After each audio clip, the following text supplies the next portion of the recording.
চলে আসলাম আমরা স্বর্ণ মন্দিরে। ও মহাশকালী হিরণ ভাই থাকেন, একটু ভিডিও করি, পরে আপনার ছবি তুলবো।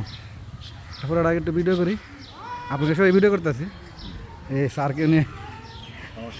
ওটা আমার ইউটিউবে একটা ব্লগ হবে, সবাই মিলে জানি তার ভিডিও তুলেন।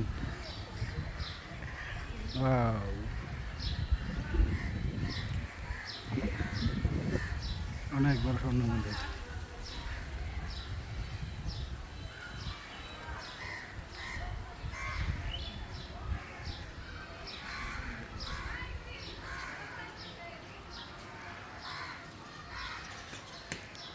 কথাটা কি লেখছে বোঝা যাচ্ছে না।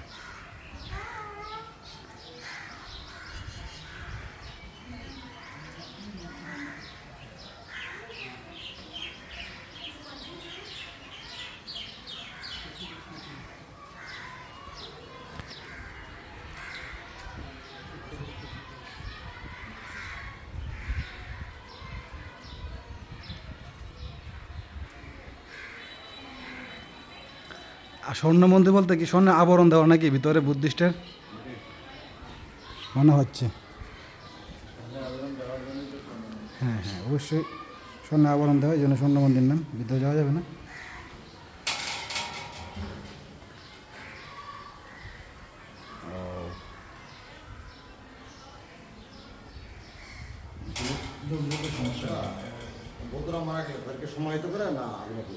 এটা এই তারা যে ভক্ত, মানে এই যে এইরকম যারা হলো এই মানে তাদেরকে যে যারা হলো কি বলে এটা গুরুদেব বা এরকম ভিক্ষু ভিক্ষু ভিক্ষু যারা তাদেরকে সমাধি দেয়। আর সপরে হলো হ্যাঁ, অন্যরা ইয়ে করে।